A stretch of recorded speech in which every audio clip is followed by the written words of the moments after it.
मैं आज भी उस दिन को भूल नहीं पाया हूँ जब वसंत पंचमी की रात ने मुझे पूरी तरह से बदल दिया। यह एक साधारण सा दिन था जब गांव के हर घर में खुशियां थी, लोग पूजा में व्यस्त थे और वातावरण में हर तरफ खुशबू और रंग बिखरे हुए थे। लेकिन उस दिन के बाद मुझे कभी भी पहले जैसी शांति नहीं मिली। मैं अजीत अपने छोटे से गांव के एक सामान्य परिवार से था। हमें पूजा पाठ में विश्वास था और वसंत पंचमी का दिन हमारे लिए विशेष महत्व रखता था। इस दिन को हम माता सरस्वती की पूजा करते थे और यह दिन हमारे गांव में उल्लास और श्रद्धा के साथ मनाया जाता था। लेकिन उस दिन कुछ अजीब हुआ। उस दिन के बाद से मेरा जीवन पूरी तरह से बदल गया और उस रात की घटनाएं मेरे दिलो दिमाग पर इतनी गहरी छाप छोड़ गई कि आज भी मुझे याद आते हुए हमेशा खौफ लगता है। क्या हुआ था उस रात? क्या वह सब एक सपना था या सचमुच कुछ अनहोनी घटित हो रही थी? यह कहानी उसी रात की है। वह दिन गांव में खास था, जैसे हर साल होता था। सूरज की किरणों के साथ ही लोग अपनी अपनी तैयारी में जुट गए थे। मेरी माँ पूजा की सामग्री तैयार कर रही थी, जबकि मैं और मेरा छोटा भाई घर के आंगन में रंग बिरंगे फूलों से सजावट कर रहे थे। गांव के हर घर में सरस्वती माता की पूजा हो रही थी। घरों के बाहर पीले रंग के फूल बिछाए गए थे और आंगन में दीप जलाए जा रहे थे। मेरी माँ बहुत श्रद्धा से पूजा करती थी और मुझे बचपन से ही इस दिन का इंतजार रहता था। लेकिन उस दिन कुछ था जो मुझे अनोखा सा लगा। एक अजीब सा सन्नाटा छाया हुआ था। गांव में खुशी थी, लेकिन मुझे ऐसा एहसास हो रहा था जैसे कुछ कम था। शायद यह मेरी भावना थी, क्योंकि मेरा दिमाग इन धार्मिक योजनाओं में बहुत व्यस्त था। मेरी माँ ने मुझे पूजा के लिए आंगन में बुलाया। पूजा की शुरुआत हुई और हर कोई अपनी अपनी पूजा में ध्यान लगा रहा था। जैसे ही मैंने पूजा की थाली में दीप जलाया, मुझे एक सर्द हवा का झोंका महसूस हुआ जो मुझे थोड़ा घबराहट में डाल गया। मैंने देखा कि हवा अचानक तेज हो गई थी और आसपास का वातावरण अचानक ठंडा हो गया था। यह सब महज एक संयोग हो सकता था, लेकिन मन में एक अजीब सी बेचैनी ने जन्म ले लिया। पूजा के दौरान एक चीज और घटी। मैं दीपक को फिर से जलाने के लिए अंदर गया और देखा कि मेरी माँ कुछ परेशान सी लग रही थी। उनकी आंखों में कुछ चिंता थी, लेकिन उन्होंने मुझे कुछ नहीं बताया। मैंने पूछा, माँ क्या हुआ? लेकिन उन्होंने सिर झुकाया और कहा, कुछ नहीं बेटा, बस जल्दी पूजा खत्म कर लो। उसके बाद मैंने उन्हें और कुछ पूछने की कोशिश नहीं की और पूजा में व्यस्त हो गया। लेकिन फिर भी मुझे ऐसा लगा कि कुछ तो गड़बड़ है, जैसे किसी ने हमें घेर लिया हो और हम ना जाने किस चीज से सामना करने जा रहे थे। रात का समय हो चुका था। सभी लोग अपने अपने घरों में पूजा कर चुके थे और अब वातावरण में एक शांति थी।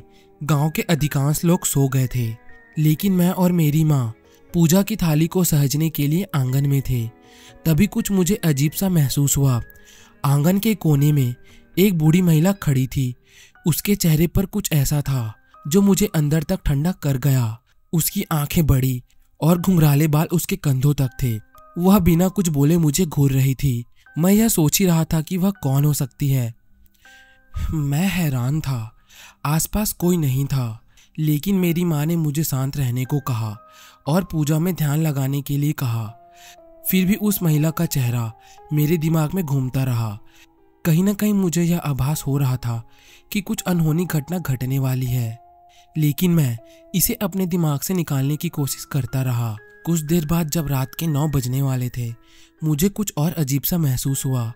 मुझे घर के अंदर से कुछ हलचल सुनाई दी, जैसे कोई चल रहा हो। लेकिन जब मैंने अंदर देखा तो वहाँ कोई नहीं था।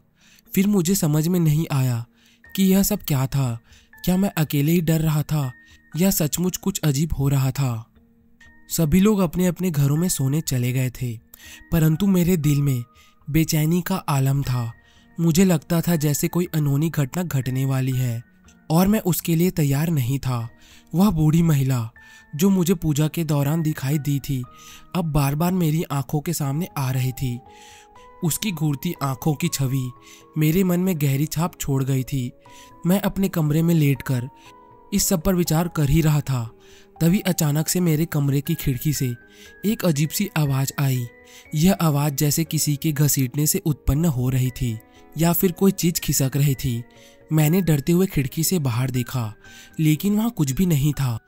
लेकिन जिस तरह से मेरे दिल की धड़कनें बढ़ी थी, मुझे यह समझ में नहीं आ रहा था कि क्या सच में यह हवा का असर था या फिर कुछ और था जो मुझे झूठा महसूस करा रहा था। चुपचाप बिस्तर पर लेटकर मैंने खुद को शांत करने की कोशिश की, लेकिन तभी मेरे कानों में एक और आवाज़ आई। यह आवाज़ कुछ हल्की सी थी, जैसे किसी के धीरे धीरे खांसने की आवाज़ हो। पहले तो मुझे लगा कि शायद यह आवाज़ पड़ोसी के घर से आ रही हो, लेकिन जैसे ही मैंने ध्यान से सुना, मैंने महसूस किया कि यह आवाज़ मेरे कमरे से ही आ रही थी और यह अब और ज़्यादा तेज हो रही थी। मैं डर के मारे बिस्तर से उठ बैठा। मुझे अब यकीन हो चुका था कि कुछ तो गलत था। मैंने कमरे के चारों ओर नज़र दौड़ाई, लेकिन कमरे में कुछ भी अजीब नहीं था। सब कुछ ठीक था, बस मेरे दिल की धड़कनें तेज हो रही थी, जैसे कोई अदृश्य शक्ति मुझे घेरने आ रही हो। आखिरकार मैं अपनी बेचैनी को काबू करते हुए कमरे से बाहर निकला। जैसे ही मैंने कमरे का दरवाज़ा खोला, अचानक मुझे हॉल में एक और अजीब आवाज़ सुनाई दी। यह आवाज़ उस महिला के जैसे ही थी जो मैंने पूजा के दौरान देखी थी।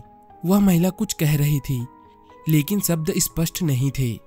बस इतना ही समझ में आया कि वह किसी तरह की गहरी बुराई की बात कर रही थी। मेरे कदम हॉल की ओर बढ़ते गए। जैसे मैं उस आवाज़ की ओर खींचा जा रहा था, एक अजीब सा आकर्षण था, जैसे मुझे उसकी ओर जाना ही था।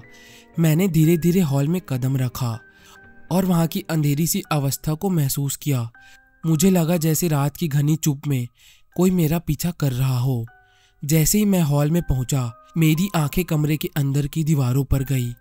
दीवारों पर हल्की सी रेखाएं बनी हुई थी, जैसे कोई हाथों से खींची गई हो। मैंने कमरे के चारों ओर देखा, लेकिन वहां भी मुझे कोई नहीं दिखाई दिया। फिर अचानक मुझे लगा कि वह आवाज़ अब मेरे पास आ रही है। मैं डरते हुए चारों ओर देखने लगा।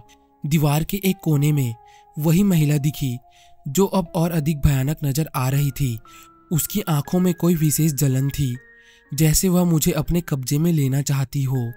मैंने डरते हुए आवाज में उससे पूछा, तुम यहाँ क्या कर रहे हो? लेकिन वह महिला चुप रही। उसने मुझे एक घूरती हुई नज़र से देखा और फिर अचानक गायब हो गई। मैं पूरी तरह से कांप रहा था। मुझे समझ नहीं आया कि यह सब क्या हो रहा था। क्या वह सचमुच यहाँ थी या फिर यह सब मेरे दिमाग का कोई भ्रम था? मेरी स्थिति अब और ज़्यादा बिगड़ने लगी थी। मैं पूरे दिन तक कुछ नहीं कर पा रहा था। बस यही सोचता रहा कि वह महिला कौन थी और क्यों बार बार मेरे सामने आ रही थी। क्या यह कोई भूत प्रेत था या फिर मैं मानसिक दबाव के कारण इन सब चीज़ों को महसूस कर रहा था? मैंने यह तय किया कि अब मुझे इसका जवाब ढूंढना होगा। लेकिन जिस दिशा में मैं जा रहा था वह पूरी तरह से अंधेरे और डर से भरी हुई थी। अब सवाल यह था कि क्या मैं इस रहस्य से बाहर निकल सकूंगा? अब दिन और रात मेरे लिए एक दूसरे से मिलते जुलते थे। मैं घर के किसी कोने से दूसरे कोने तक जाने से डरता था, क्योंकि हर एक कदम पर मुझे यह महसूस होता था कि कोई मुझे देख रहा है या फिर कोई मेरी ओर बढ़ रहा है। मेरी माँ अब पूरी तरह से मुझे असमंजस में देख रही थी, लेकिन उन्होंने कुछ नहीं कहा। वह भी कुछ महसूस कर रही थी, लेकिन वह इसे नज़रअंदाज करने की कोशिश कर रही थी। हमारे घर में हर एक कमरा अब मुझे अजनबी सा लगने लगा था। घर की दीवारें और कमरों की ठंडी हवाएं, सब कुछ मुझे अब डराने लगा था। मैं जब भी घर के किसी कोने में जाता, ऐसा लगता जैसे कोई मेरे आसपास हो। लेकिन जो सबसे अजीब बात थी वह यह थी कि वह महिला अब भी मुझे दिखाई देती थी। हर बार जब मैं अपनी आंखें बंद करता, मुझे लगता जैसे वह मेरे सामने खड़ी हो। उसकी आवाज़ें, जो अब स्पष्ट हो चुकी थी, मुझे हर समय घेर रही थी। उसने मुझसे कहा था, तुम हमें नहीं छोड़ सकते। एक रात जब गांव के सभी लोग गहरी नींद में थे, मैंने महसूस किया कि घर की लाइटें खुद ब खुद मध्यम हो रही थी। कमरे में घना अंधेरा छा गया था और मैं घबराहट से बिस्तर से उठकर खिड़की की ओर बढ़ा। जैसे ही मैंने खिड़की खोली, मुझे बाहर कोई हलचल दिखाई नहीं दी, लेकिन कुछ था जो मुझे अंदर से भयभीत कर रहा था। मेरी निगाहें सीधे हॉल की ओर गई और अचानक मुझे उस महिला का चेहरा सामने दिखाई दिया। उसकी आंखें पूरी तरह से काली थी और उसकी मुस्कान से एक अजीब सी शांति और डर का मिश्रण था।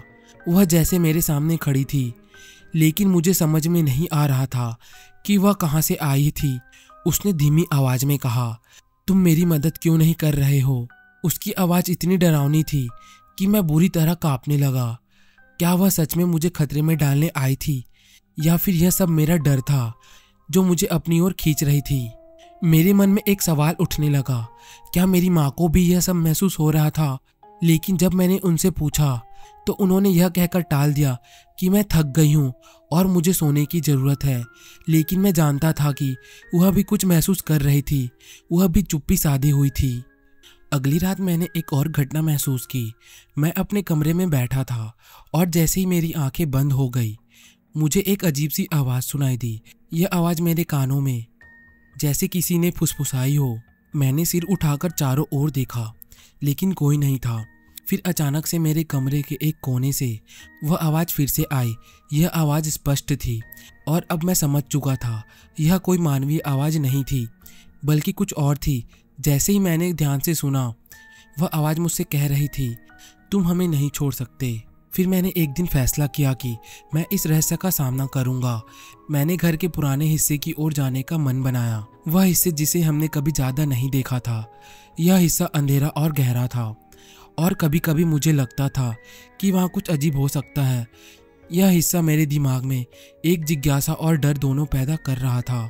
क्या इस हिस्से में वह महिला छुपी हुई थी, या फिर वहाँ कुछ और था जो मैं नहीं देख पा रहा था? मेरे कदम उस पुराने हिस्से की ओर बढ़े। जैसे ही मैंने वहाँ का दरवाज़ा खोला, मुझे एक अजीब सी ठंडी हवा का झोंका महसूस हुआ। अंदर का माहौल बिल्कुल अलग था। कमरे की दीवारों पर धूल की मोटी परत जमी हुई थी और पूरे कमरे में एक अजीब सी खामोशी थी। और अचानक मेरी नज़रें एक पुराने जंग लगे दरवाजे पर पड़ी। जैसे ही मैंने उस दरवाजे को खोला, मेरे कानों में से एक धीमी आवाज़ आई। वह वही आवाज़ थी जो मैंने पहले सुनी थी। वह महिला फिर से बोल रही थी, लेकिन इस बार उसकी आवाज़ और भी डरावनी लग रही थी। उसने कहा, तुम हमें नहीं छोड़ सकते। और फिर अचानक सब कुछ शांत हो गया। मैं अंदर गया और देखा कि दरवाजे के अंदर एक पुरानी सी सीढ़ी थी जो नीचे की ओर जाती थी। यह सीढ़ी एक अंधेरे भयानक तहखाने की ओर खुल रही थी। मैंने धीरे धीरे नीचे उतरने का फैसला किया, लेकिन हर कदम के साथ मुझे लगता था कि मेरी सांसें रुकने वाली हो। दरवाजे के अंदर से एक अजीब सी रोशनी आ रही थी जो जैसे किसी चीज को छुपा रही हो। मैंने दरवाजा खोला और देखा तो वहाँ कोई नहीं था। मैं अंदर गया और जैसे ही मेरी आंखें अंधेरे में घुसने लगी, मुझे ऐसा लगा जैसे किसी ने मुझे घेर लिया हो। अचानक एक घनी छाया मेरे सामने आई और मुझे महसूस हुआ कि वह मेरी ओर बढ़ रही थी। मैंने घबराते हुए देखा तो वहाँ वही महिला खड़ी थी। वह महिला एक अजीब सी आवाज़ में बोली, तुम हमें नहीं छोड़ सकते, तुम हमेशा के लिए हमारे साथ रहोगे। हर रात अब मेरे लिए एक नया डर लेकर आती थी। जैसे जैसे दिन बीतते गए, मैं महसूस करने लगा था कि मैं किसी और दुनिया में जा रहा हूँ। घर में हर चीज़ अब अजनबी सी लगने लगी थी। मेरी माँ मुझसे अब और ज़्यादा दूर हो गई थी, जैसे वह भी समझ रही थी कि अब मैं उस पुराने घर में अकेला नहीं हूँ। वह महिला जो पहले सिर्फ एक छाया बनकर सामने आती थी, अब मेरे भीतर समा चुकी थी। उसकी आवाज़ें मेरे दिमाग में हर समय गूंजती रहती। हर एक कदम पर, हर एक पल में मुझे लगता था कि वह मुझे घेरने वाली है। एक रात जब मैं सोने की कोशिश कर रहा था, अचानक मुझे खिड़की से बाहर कुछ हलचल महसूस हुई। मैंने झट से खिड़की खोली, लेकिन बाहर अंधेरा था। वह महिला वहाँ खड़ी थी। उसके चेहरे पर वही डरावनी मुस्कान थी, लेकिन अब वह मेरी ओर बढ़ रही थी। मैंने उसे रोकने की कोशिश की, लेकिन जैसे ही मैंने कदम बढ़ाया, मेरी आंखों के सामने अजीब सी परछाइयाँ घूमने लगी। वह महिला अब मुझे अपनी ओर खींच रही थी, जैसे वह मुझे कहीं ले जाना चाहती हो। मेरे कदम उसके पीछे खुद ब खुद बढ़ने लगे।